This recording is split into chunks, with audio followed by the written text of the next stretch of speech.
And my second goal is for the audience to feel something. We followed, but only she could walk that way. Harmony, harmony. As a person who probably when she was younger had all these grand ambitions of becoming a movie star, let's say. Smells like a baseball mitt. A baseball mitt. Hi and bye, but we're only getting started. Hi and bye. Made a path and now it's charted. This way to Bobby Youngblood's Planet Acorn. Angels we have heard on high, sweetly singing o'er the plains, and the mountains in reply echoing. I have to thank you for wearing your bathrobe. This feels like Christmas to me. Yeah, hanging out. It's still Christmas, and you know what it is? It is a holly jolly Christmas. We have Mary Wallis, the director of the 1940s Radio Hour Christmas Carol at the Holly Theater. I'm glad to be here, Bobby. The marshmallows are going to be everywhere. Thank you. Christmas is an exciting time of year, especially in Dahlonega. It is. Absolutely. It is so magical. I mean, Since this is the third Christmas show I've directed at the Holly, my standout holiday moments tend to be in the theater. The excitement that there is when there's a full house. Cast is all excited, the crew is excited. People who are here in Dahlonega at Christmas time are excited about being in Dahlonega at Christmas time and being in this theater, and it is electric. And I'm talking to people from Australia and from South Africa and Ireland that came to Dahlonega to experience a small town Dahlonega Christmas, and they had to go see the show at the Holly Theater. Of course, with my grandkids and my wife and my family, I've got a great family. And, you know, after the show, when we close, then I'll move into the family Christmas segment of my life. The Feddington players have not fallen on hard times, but they've had better times. And they are using a ballroom at the Aberdeen Hotel in Newark, New Jersey to do their show this year because times are tough. It's Friday, December 24th, 1943, and they are putting on a performance of A Christmas Carol, full of heart and music and soul that it's being recorded for the boys overseas. So they're really concerned about doing a great job and expressing the story of Dickens' Christmas Carol in the right way. But things don't always go right on a radio studio, and they have to improvise a little bit, don't they? they do. Peyton, aka Sally Simpson, are you going to say your own line or somebody else's?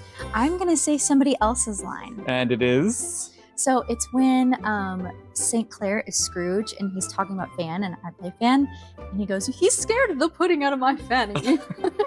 I wanted to say that one. Oh, really? That's good. I really love it when Judith refers to her love life as a catch and release program.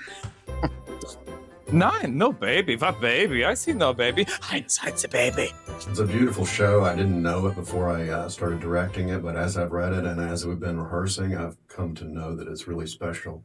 There's a lot of heart. In my process at this point, I'm trying to see the whole show, to create the timing and the flow between the entire show. It's really essential to me. That transition and that flow between the whole show is where I'm concentrating right now. It's all got to fit together properly. The audience is distracted when things don't flow. Even if part of that flow is a subtle light change, it's still flowing. That powerful station with that big 1 kilowatt slide. And mutual. Yeah, there's scenes that I love and they make me laugh. There's things that I'm emotional about. And I know the process that the actor's going through to play that character, playing that character, having that emotion, take this roller coaster ride between those three separate persons. The actor, the characters he's playing, and the character that character's playing. To see that flow and that emotion come out, and hopefully the audience feel that, that's what it's about. That's what community theater is. It's a place where the community comes together to commune with the arts. Bringing it together. Bringing it together. Station manager, Clifton Feddington. I like it when I get to break into my narrator voice. Old Marley was dead to begin with. In fact, he couldn't be deader. Well, I have. We followed, but only she could walk that way. Harmony, harmony. It's my line. Give us one of your lines or somebody else's. What baby? I said no baby. Hide the baby. How did you get into set design? My grandfather wouldn't let me build a treehouse in his backyard unless we had plans. Elementary school days when we would do plays, I would help with the set. When I was an apprentice at the Academy Theater in Atlanta in the 1980s, I helped with the sets. I've been a contractor, builder, carpenter all my life. Yeah, that chair should turn a little bit this way and we should have some stairs, maybe right there. And just, you always feel like you've got imposter syndrome. That, gosh, this is terrible. I hope everybody appreciates what I did, but I'm not sure it works. You have, as you get older, you start to go, well, yeah, it does work. That helps you build, another level, another platform, a different platform. And you go, and people will go, wow, how'd you think of that? Well, it's evolved over 45 years of doing this. You just trust yourself, be in the moment, and, how does it look? What are you most looking forward to about this Christmas? I'm looking forward to most when my family comes to see the show. My goal is always, when I direct a play, for the cast to have fun. And my second goal is for the audience to feel something. And when people who when people who mean a lot to me, my family, my friends, come and they feel something, I win. Oh, Austria, thou hast the complexion of a devil. Thou slave, thou wretch, thou coward. Little Tim, I shaved you. That's my favorite. Toots and the Boutonnieres, he's our pianist. My dear little sister Fan, my Fanny. How I love my little Fanny. All the boys at school love my little Fanny too. Thank you. And we're back with Stephanie and Laura in the 1940s Radio Hour Christmas Carol. What draws you to theater? I have home videos of myself directing my friends and telling them what costumes to wear and all kinds of stuff. I'm sure that was delightful for them. But they were very good sports about it. I've just always loved it. And the Holly, my brother and I started doing shows at the Holly when I was 9 years old. I love singing and music and the arts. I got involved with theater a lot more when I was in high school. And then when I had my first child, she liked it too. I love collaborating with other people who are creative and who like to be hands-on and work together. So that's what draws me here. There's a family connection with it for both of you. That's very cool. Just tell us about Maji. First and foremost, she thinks of herself as a singer, and she's very ambitious, and she's conscious of her talents, and she's also good with boundaries. Because at one point, your character, Fritz, is like, well, hi, sweet chicks. Fritz is not so good with boundaries. And she has to tell Fritz to put a sock in it, Fritz. And so I like that. I like her kind of, she's really sort of brassy and bold. Mm-hmm. A real ham. All of the female leads are so bold and so strong and powerful, and I love that. Stephanie, you play Judith. So I like to think of Judith as a person who probably when she was younger had all these grand ambitions of becoming a movie star, let's say, or a Broadway star. And I think at this point in her life, she's had 2 marriages. Neither one has ended up, let's say, holding together. And she's got 2 children. And I think she's kind of hitting that point in her life where she's probably accepted that this probably won't happen. And she's sort of kind of just enjoying what she does have with the family that she has at the radio station. Mm. So I kind of see her as, equal parts content and maybe a little jaded, but not in a negative way, I hope. Hopefully just in a sort of, like when your character is taunting or flirting, sort of just like, oh, not again kind of way, Well, thank you. I can't wait to do the show. I was going to say I can't wait to see the show. and you know what though? I can't wait to see all of us do the show. How's your sense of smell today? Are you really good? What's that smell? And this is the Christmas version. There's no win or lose because in the end, you get to smell Christmas. It's just an experience. Ooh! How are your smellers today? Are your smell senses on? Yeah, very sensitive. Okay, good. Look at me. Should Stephanie take it personally, or is it the studio? I know it's new in here. David Dunker actually playing William St. Clair, actually playing Ebenezer Scrooge in the 1940s Radio Hour Christmas Carol. And are you ready for the What's the Smell? I'm ready. Are you good with Christmas smells? Usually. Let's see. Smells like a baseball mitt. A baseball mitt. All right, I'll go with nutmeg. We got a smeller here. Are there any allergies, smell allergies I should know about before? Smellergies. Hashtag copyright trademark.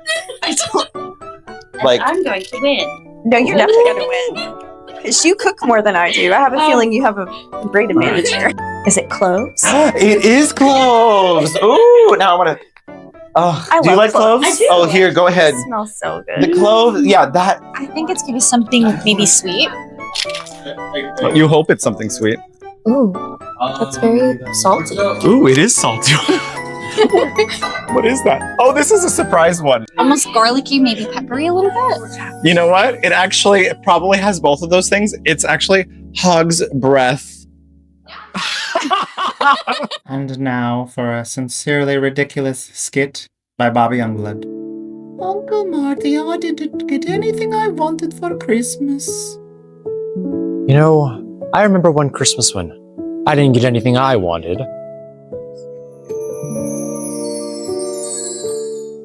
Well, what's the matter, little Marty? Didn't you get everything you wanted for Christmas? Well, the Lincoln Logs are swell and all, but I kind of wanted to hear some Christmas carolers.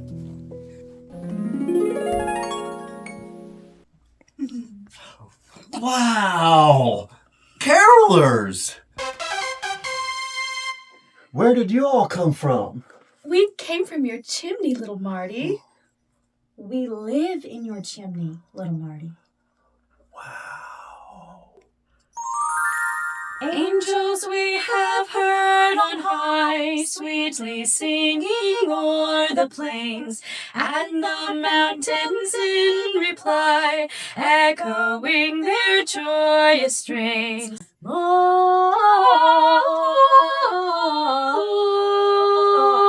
Gloria in excelsis Deo.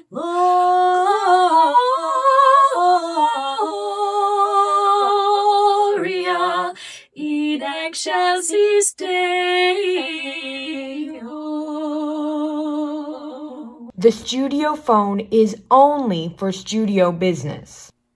That was swell.